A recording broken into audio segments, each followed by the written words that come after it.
Hello everyone. हम लोगों ने कल मोनोहाइब्रिड क्रॉस का देखा था।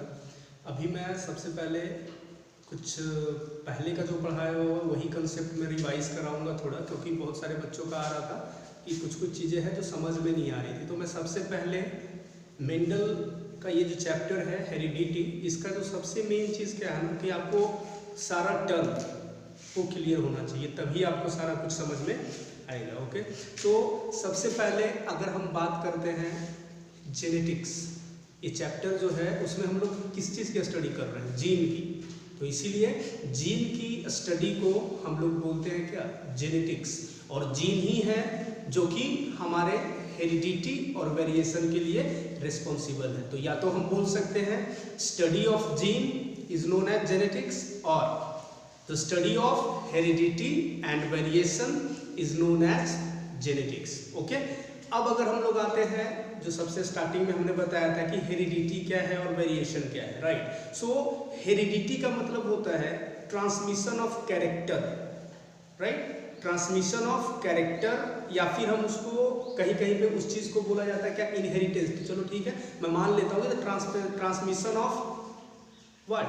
कैरेक्टर और trait is known as inheritance, but the transmission of genetic information from one generation to next generation, it is known as heredity. Okay, और दूसरा जो टर्म है इससे रिलेटेड वो है वेरिएशन। तो वेरिएशन का मतलब क्या होता है? वेरिएशन का मतलब होता है डिफरेंस, और डिफरेंस एमंग इंडिविजुअल। जैसे कि अगर हम बात करें तो हम लोग क्या है? ह्यूमन बीइंग है। ह्यूमन क्या है? एक पर्टिकुलर स्पेसीज है। तो इस स्पेसीज के अंदर जितने भी इंडिविजुअल्स आएंगे सारे क्या है? कुछ ना कुछ सब में डिफरेंस है। तो यही क्या हुआ? वेरिएशन, मतलब difference among the individual of a same species is known as variation. Okay, अब अगर हम लोग आगे बढ़ते हैं तो हमने बताया जीन, जेनेटिक्स बताया क्या? स्टडी ऑफ जीन या study of heredity and variation. तो अब हम लोग बात करते हैं जीन की। तो जीन जो है वो क्या है? एक हेरिडिटरी यूनिट है, मतलब यही वो कैरियर है जो कि हमारे जेनेटिक इंफॉर्मेशन को एक जनरेशन से दूसरे जनरेशन में क्या करता है? लेकर के जाता है। और दूसरे वे में अगर बात करें डीएनए के रिस्पेक्ट में, तो the functional part of DNA, the functional segment of DNA is known as gene. मतलब डीएनए का वो पार्ट जो कि जेनेटिक इंफॉर्मेशन को क्या करता है? एक जनरेशन से दूसरे जनरेशन में कैरी कराता है, तो उसी को क्या बोलते हैं? जीन। और मेंडल को जीन के बारे में कुछ भी पता नहीं था, तो उन्होंने उसी चीज को अपने एक्सपेरिमेंट में एज अ फैक्टर यूज किया है। जीन को उन्होंने क्या बोला? फैक्टर। और फैक्टर को हमेशा या जीन को हमेशा हम पेयर में रिप्रेजेंट करते हैं, जैसा कि हमने बताया था, इधर कैपिटल टी स्मॉल टी और स्मॉल टी, इस तरीके से हम उसको रिप्रेजेंट कर सकते हैं। ओके, सो जीन क्या है? फंक्शनल सेगमेंट ऑफ डीएनए, और जीन को मेंडल ने क्या बोला था? फैक्टर, और उसको हम हमेशा पेयर में रिप्रेजेंट करते हैं। तो अगर हम जीन को पेयर में रिप्रेजेंट कर रहे हैं, जैसे मान लेते हैं कैपिटल टी, तो इसमें कितने मेंबर्स हैं? 2। तो हर एक जो मेंबर है उसको क्या बोलते हैं? एलिल्स। ये भी क्या है? एक एलिल है, और ये जो है ये भी क्या है? एक एलिल, राइट। अब इसी से रिलेटेड दूसरा आता है कॉन्सेप्ट, एक होता है उसको बोलते हैं होमोजाइगस, राइट। एक आता है उसको बोलते हैं हेटेरोजाइगस, ठीक है। तो यहां पे अगर दोनों एलिल्स जो हैं एक जीन के अगर सिमिलर हैं, तो उस तरीके के कंडीशन को बोलते हैं होमोजाइगस कंडीशन। जैसे अगर कैपिटल टी, ये मैं एग्जांपल के लिए ले रहा हूं, कुछ भी हो सकता है, लेकिन यहाँ पे मैंने हाइट का लिया था मेंटल में, इसलिए मैं इसको रिप्रेजेंट कर रहा हूँ, इसको यूज कर रहा हूँ। तो अगर कैपिटल टी है तो ये भी होमोजाइगस है, अगर स्मॉल टी है तो ये भी क्या है? होमोजाइगस है। तो होमोजाइगस का मतलब क्या? अगर दोनों एलिल एक जैसा हो, then it is known as homozygous. अगर हम हेटेरोजाइगस की बात करें तो हेटेरो का मतलब क्या? Different, right. तो यहाँ पे एक कैपिटल टी और एक स्मॉल टी, तो ये जो कॉम्बिनेशन हुआ इसको हम क्या बोलेंगे? हेटेरोजाइगस। तो ये क्लियर हो गया होगा आपको? Gene, heredity, variation, homozygous, heterozygous, right. अब हम लोग आते हैं जीनोटाइप एंड फिनोटाइप पे। तो ये जो आपको यहाँ पे दिख रहा है, ये जो दिख रहा है ये क्या है? किसी भी पर्टिकुलर जीन का जेनेटिक कंपोजिशन है। तो ये जो जेनेटिक कंपोजिशन है इन तीनों में से कोई भी, तो इसको हम इन सारे चीजों को क्या बोलते हैं, इसको बोलते हैं जीनोटाइप। क्या बोलेंगे इसको, जीनोटाइप। अब ये जो जीनोटाइप है तो इसके कारण जो है प्लांट क्या होगा, टॉल। ये क्या होगा, ड्वार्फ। और ये क्या होगा, टॉल। तो मतलब एक पर्टिकुलर जीनोटाइप के कारण जो कैरेक्टर उस जनरेशन में क्या होता है, एक्सप्रेस होता है, जिसको कि हम बाहर से विजुअलाइज कर सकते हैं, तो उसको बोलेंगे क्या, फिनोटाइप। जैसे अगर जीनोटाइप कैपिटल टी है तो उसका जो कैरेक्टर होगा वो कैसा होगा, टॉल होगा। तो जो टॉल हुआ वो क्या होगा, फिनोटाइप। अगर स्मॉल टी है तो ये क्या हुआ, जीनोटाइप, लेकिन उसके कारण जो कैरेक्टर आया वो क्या होगा, ड्वार्फ। तो वो जो जिसको कि हम बाहर से देख सकते हैं तो वो क्या होगा, फिनोटाइप। सेम उसी तरीके से यहाँ भी होगा कि कैपिटल टी स्मॉल टी क्या होगा, जीनोटाइप, और इसके कारण जो कैरेक्टर डेवलप होगा वो क्या होगा, टॉल। तो टॉल को हम बाहर से देख सकते हैं, बाहर से देख करके हम बता सकते हैं कि प्लांट टॉल है या फिर क्या है, ड्वार्फ है। तो इसलिए ये क्या हुआ आपका, फिनोटाइप। ओके, तो जीनोटाइप, फिनोटाइप क्लियर है। अब एक और कंफ्यूजिंग वर्ड आप लोग को मतलब समझ में नहीं आ रहा होगा, फर्स्ट टाइम है आपका, तो वहां पे एक टर्म होता है डोमिनेंट और एक टर्म होता है रिसेसिव। तो अभी मैं उस पर बात करता हूं।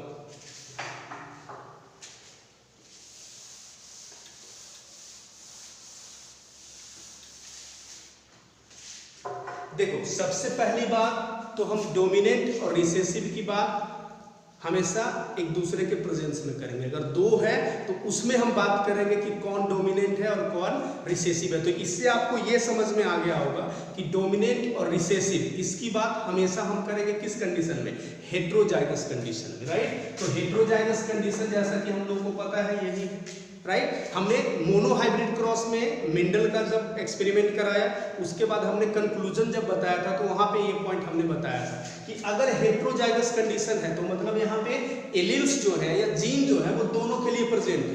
कैपिटल टी किस चीज के लिए है, टॉलनेस के लिए, स्मॉल टी किस चीज के लिए है, ड्वार्फनेस के लिए।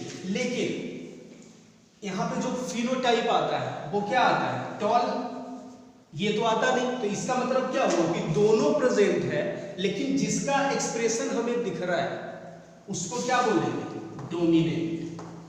क्या बोलेंगे, डोमिनेंट। और दूसरा जो इसके प्रेजेंस में जिसका एक्सप्रेशन क्या हो जा रहा है, दब जा रहा है, सप्रेस हो जा रहा है, तो ये इसको क्या बोलेंगे, रिसेसिव।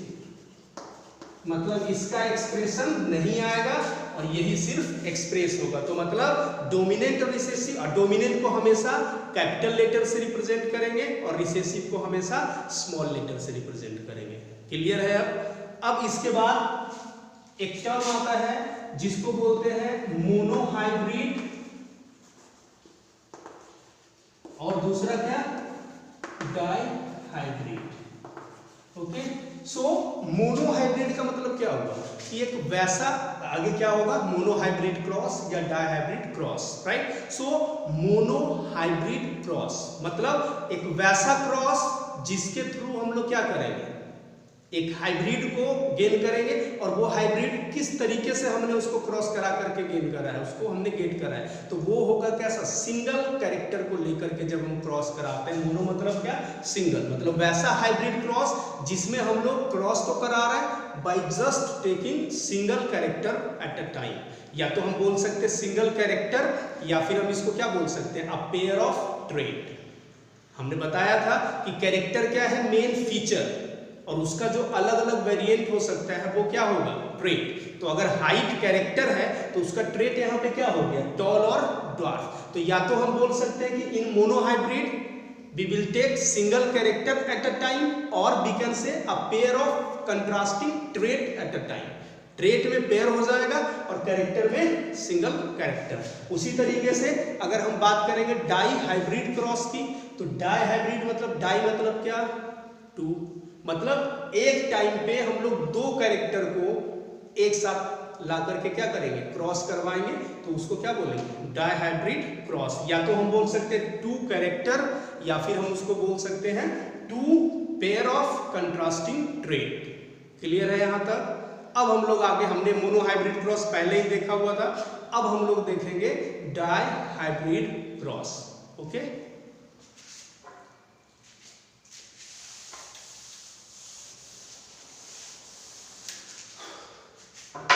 ये पहले से हमने बताया हुआ है कि जहां से हम लोग क्रॉस स्टार्ट करते हैं उसको बोलते हैं पेरेंटल जनरेशन, फिर उसके बाद जो आता है उसको बोलते हैं F1 जनरेशन, फिर उसके बाद जो आता है उसको बोलते हैं F2 जनरेशन।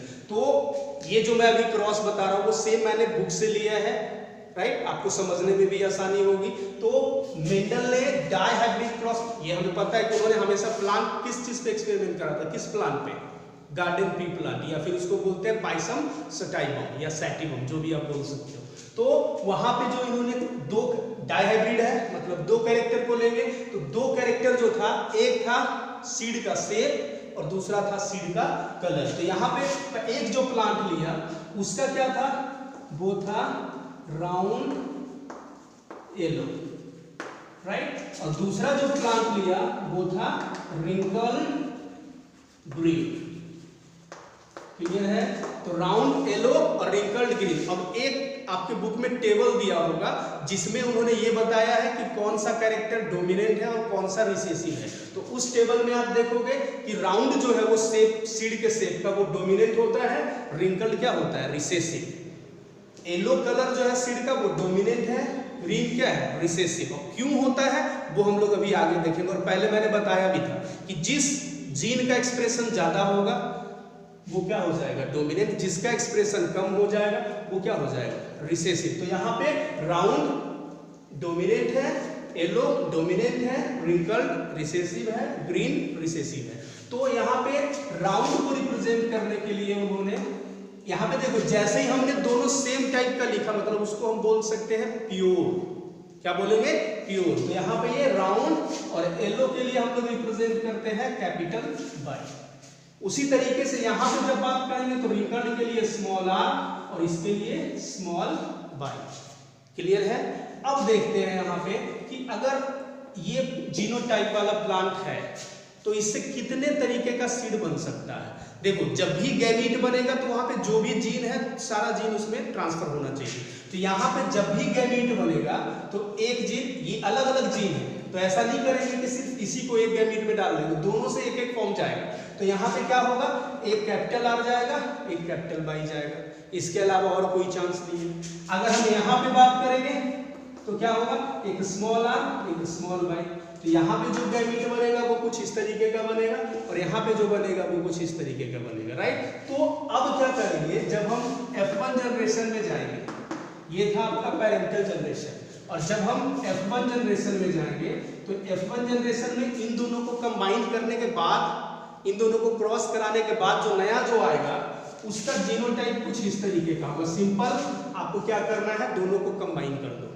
तो ये ऐसा भी नहीं करना है कि capital R capital Y, small R small Y, लिख सकते हो लेकिन वो एक रूल होता है, रूल के अकॉर्डिंग को हम लोग एक लेटर वाले को एक साइड लिखेंगे और दूसरे को, तो ये क्या हो जाएगा, capital R small R capital Y small Y. मतलब F1 जनरेशन में जो भी हमें प्लांट मिलेगा उसका जीनोटाइप क्या होगा, capital R capital Y small Y. तो अब हम लोग ये देखते हैं कि अगर इस तरीके का जीनोटाइप है, अब उन्होंने क्या करा मेंडल ने कि इसको, जैसे हमने मोनोहाइब्रिड क्रॉस में F1 जनरेशन में क्या कराया था, सेल्फिंग कराया था, तो उसी तरीके से यहाँ भी क्या होगा, सेल्फिंग होगा। और सेल्फिंग में फिर से क्या करेंगे, capital R capital Y, right, sorry, capital R capital Y small Y. तो हमने यहाँ पे फिर से क्या करा दी है, सेल्फिंग, राइट। तो जब हम सेल्फिंग कराएंगे तो पहले हम ये देखते हैं कि इससे कितने तरीके का गैमीट बन सकता है। तो आपको फिर से वही रूल अपनाना है कि पहले एक को कवर कर दो, दूसरे को देखो, तो कैपिटल आर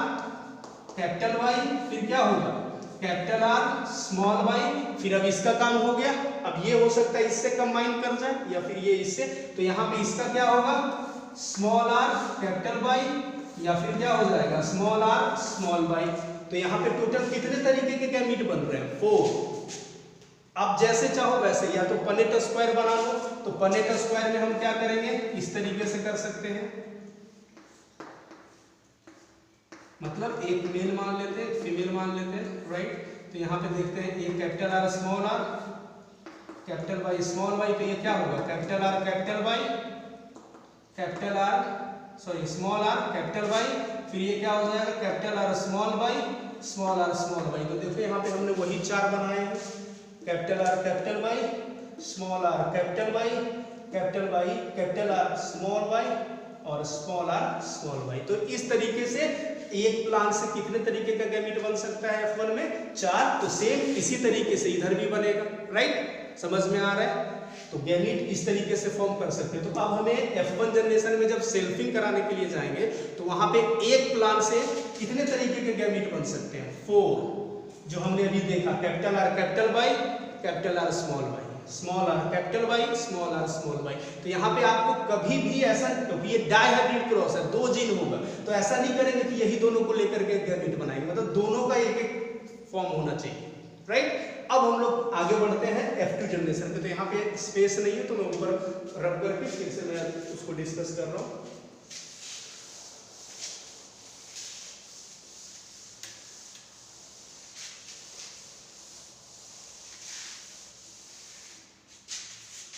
जैसा कि हमने देखा F2 जनरेशन में जब बात करेंगे तो यहाँ पे कितने तरीके का गैमीट बन रहा था 4, दूसरा जो होगा उसमें भी कितना 4। तो हम यहाँ पे मैं डायरेक्ट, ये थोड़ा लेंदी हो जाएगा इसलिए मैं डायरेक्ट इसको पनिट स्क्वायर के हेल्प से इसको बता रहा हूँ,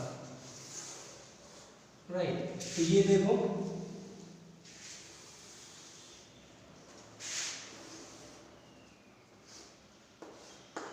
एक मेल मान लेते हैं, एक को फीमेल मान लेते हैं। अब दोनों तरफ से कितना सीड है 4 सीड आएगा, राइट। अब हम लोग देखते हैं कि उससे कितने तरीके का गैमीट, कितने तरीके का प्लांट हमें F2 जनरेशन में मिलेगा। अभी तो तक जो हमने देखा था F1 जनरेशन, अब ये जो है वो कौन सा जनरेशन है F2 जनरेशन। तो यहाँ पे हमने देखा था कि ये capital R capital Y, capital R small Y, small R small Y, sorry एक और होगा यहाँ पे,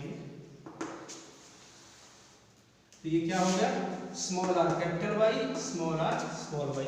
ये कितने तरीके के गैमीट 4, और सेम क्योंकि सेल्फिंग करा रहे हैं तो उधर भी इसी तरीके का 4 गैमीट बनेगा, capital R capital Y, capital R small Y, small R capital Y, small R small Y. Okay, अब हम लोग इसको क्या करा रहे हैं सेल्फिंग करा रहे हैं, मतलब क्रॉस कराएंगे। तो देखो आपको बस इसी तरीके से करना, आप खुद भी प्रैक्टिस कर सकते हो। इसको इससे क्रॉस कराएंगे तो क्या मिलेगा, देखो capital R capital Y capital Y. अगर हम इसको इससे क्रॉस कराएंगे तो देखो कैपिटल आर कैपिटल, बस दोनों को कंबाइन करके आपको लिख देना है। तो capital R capital Y small Y, right. Same उसी तरीके से capital R small R capital Y, फिर यहाँ पे capital R small R capital Y small Y. से सारा उसी तरीके से करना है। ये क्या होगा capital R capital Y small Y, capital R, अब ये क्या हो जाएगा स्मॉल वाई। ये क्या होगा capital R capital Y small Y. इसको जब करेंगे कैपिटल आर स्मॉल वाई, फिर यहाँ पे जब आएंगे तो देखो कैपिटल आर कैपिटल वाई। इसको जब इससे करेंगे capital R capital Y small Y, फिर इसको जब इससे करेंगे small R capital Y small Y, फिर जब इसको इससे करेंगे small R capital Y small Y, right. अब जब हम यहाँ पे जाएंगे इसको इससे जब कराएंगे कैपिटल आर और कैपिटल वाई स्मॉल वाई, इसको जब इससे कराएंगे कैपिटल आर स्मॉल वाई, फिर इसको इससे small R capital Y small Y, और फिर जब इसको इससे कराएंगे तो ये सारा का सारा कैसा हो जाएगा स्मॉल, राइट। तो इस तरीके से हम टोटल कितना गैमीट यहाँ पे मिले, कितना सीड मिलेगा हमें यहाँ पे, ये टोटल मिलेंगे 16। अब हम लोग, ये हो गया इसका जीनोटाइप। अब हम लोग बात करेंगे कि कितना प्लांट किस तरीके का होगा। तो आपको क्या लगता है ये प्लांट कैसा, एक भी अगर कैपिटल वाला है तो वो कैसा होगा, कैपिटल वाला एक कैरेक्टर एक्सप्रेस होगा। तो यहाँ पे कैपिटल आर है और कैपिटल वाई है, तो ये कैसा होगा राउंड एलो। राउंड एलो के लिए मैं वर्ड यूज कर रहा हूँ कैपिटल आर कैपिटल वाई, तो ये राउंड एलो। ये कैसा होगा राउंड एलो, ये कैसा होगा राउंड एलो, ये कैसा होगा राउंड एलो, ये भी क्या होगा राउंड एलो, ये नहीं होगा। ये कैसा होगा? राउंड। ये क्यों नहीं हुआ? क्योंकि यहाँ पे कैपिटल वाई नहीं है। ये कैसा होगा? ये भी नहीं होगा राउंड एलो। ये राउंड एलो। ये कैसा होगा? Round yellow. ये नहीं होगा, ये नहीं होगा। ये कैसा होगा? Round yellow. ये नहीं होगा, ये नहीं होगा, ये नहीं होगा। अब हम लोग ये देखते हैं कि टोटल यहाँ पे round R capital R capital Y मतलब राउंड एलो कितने सीड हुए? कितने? 1 2 3 4 5 6 7 8 9। मतलब जब हम राउंड येलो और रिंकल्ड ग्रीन प्लांट को क्रॉस कराएंगे तो F2 जनरेशन में जो टोटल 16 सीड मिले हैं उसमें से 9 जो होगा वो कैसा होगा? Round yellow. अब हम लोग बात करते हैं राउंड ग्रीन। तो हमें पता है ग्रीन क्या है? रिसेसिव। और रिसेसिव हमने पहले भी देखा, तभी एक्सप्रेस होगा जब उसका दूसरा पार्टनर भी कैसा हो? रिसेसिव वाला हो, मतलब सिमिलर वाला। तो यहाँ पे देखते हैं ये कैसा होगा? कैसा होगा ये? Round green. तो ये हो गया आपका राउंड ग्रीन। ये कैसा होगा? Round green. ये कैसा होगा? ये रिंकल्ड येलो होगा, इसको छोड़ते हैं। ये कैसा होगा? Round green. तो यहाँ पे राउंड ग्रीन कितने हो गए? एक राउंड ग्रीन, दूसरा राउंड ग्रीन, तीसरा राउंड ग्रीन। तो यहाँ पे राउंड ग्रीन कितने होंगे? 3। अगर हम बात करते हैं wrinkled yellow, R small R capital Y मतलब क्या? Wrinkled yellow. तो ये रिंकल्ड येलो जो होगा वो कितना होगा देखते हैं। रिंकल्ड येलो 1 हो गया, रिंकल्ड येलो 2 हो गया, रिंकल्ड येलो 3 हो गया। तो ये 3 कैसे होंगे? Wrinkled yellow. और एक तो टोटल कितने हो गए? 9 3 12 3 15 और एक और बच गया। तो ये क्या होगा? Wrinkled green, right. तो ये रिंकल्ड ग्रीन जो हुआ ये कितने होंगे? 1, जो कि बस यही है। तो यहाँ पे आपको ध्यान रखना है कि आर वाई जो हमने लिखा है that is for round yellow seed. R small Y जो लिखा है ये कैसा होगा? Round green. ओके, फिर हमने जो स्मॉल आर कैपिटल वाई लिखा है वो कैसा होगा? Wrinkled yellow. और दूसरा जो स्मॉल आर स्मॉल वाई है वो कैसा होगा? Wrinkled green.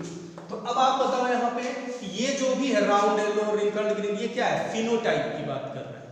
तो इसका फिनोट अगर आपसे पूछा जाए कि डाई हाइब्रिड क्रॉस का फिनोटिपिक रेशियो क्या होगा, तो इसका फिनोटिपिक रेशियो क्या होगा? 9:3:3:1, राइट। तो this is the phenotypic ratio for dihybrid cross.